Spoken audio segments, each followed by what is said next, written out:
Mr. McCallum, and I'll just advise committees, because of the limited time, please get as much in 7 minutes as you can. Thank you, and thank you, Minister, for joining us today. It's my understanding that the U.S. is prepared to exempt countries, including Canada, if we can put in place a system that is comparable to theirs.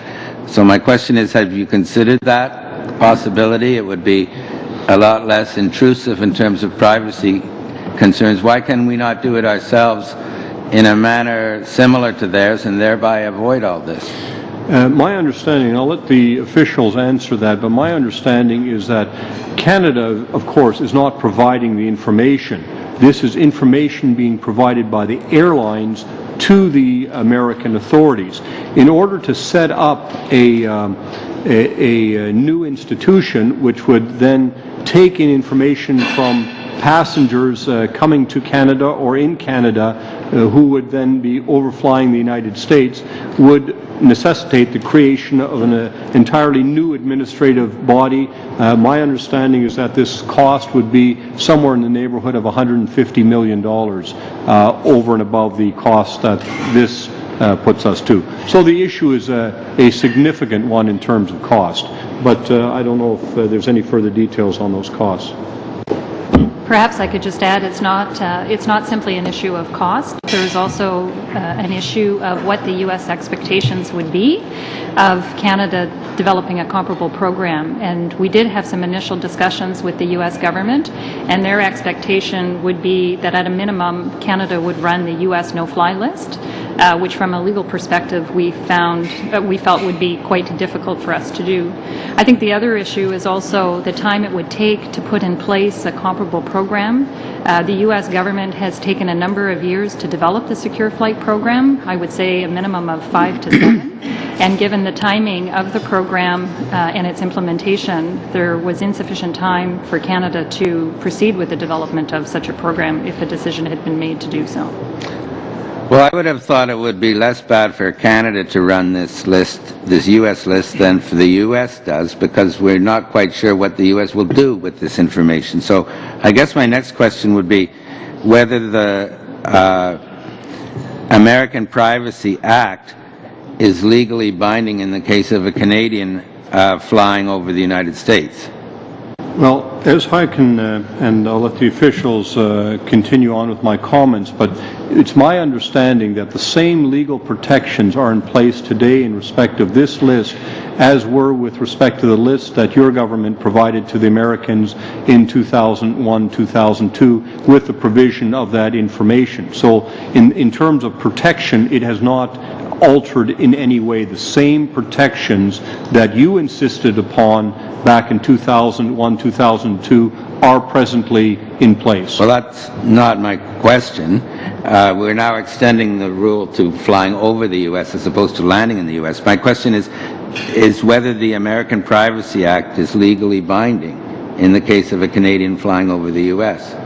What I can say is that privacy rules that are in place today have not changed in terms of the protection that they afford to those who either fly into the United States and land in a particular city or those who fly over American space. The protections are identical.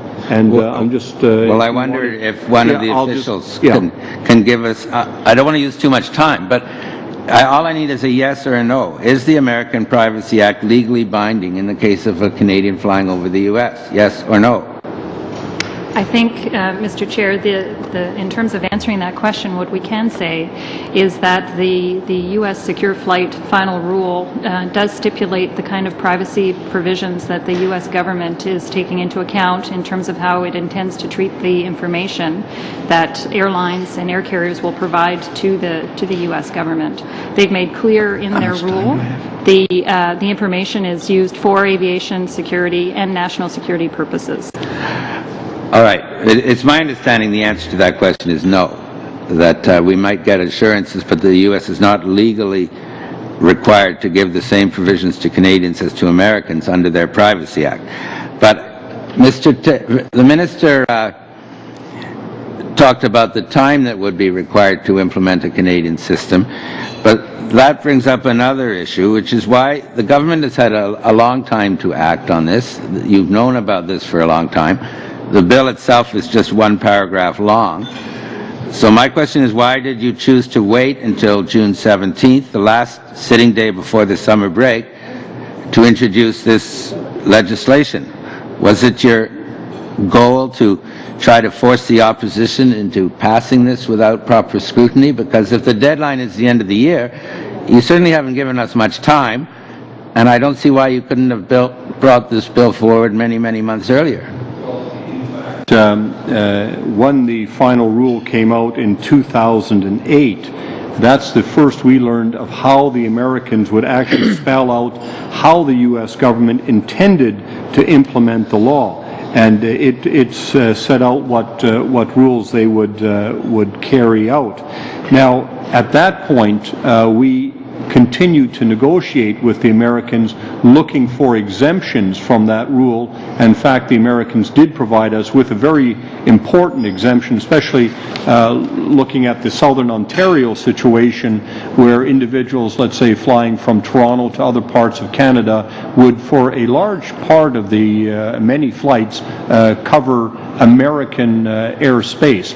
And the Americans exempted us from that final rule as a result of the negotiations. So the negotiations continued till late in the day. At the point that we felt that there could be no further progress made in terms of the exemptions, we were also advised in no uncertain terms that the Americans intended to implement the law at the end of this calendar year. So it became very important then for us, recognizing that no further negotiations were available to us. We had gotten the best deal we could under the circumstances. We had to bring in the legislation. And given that the changes in terms of the privacy and roughly the information being provided were the same as was negotiated by your government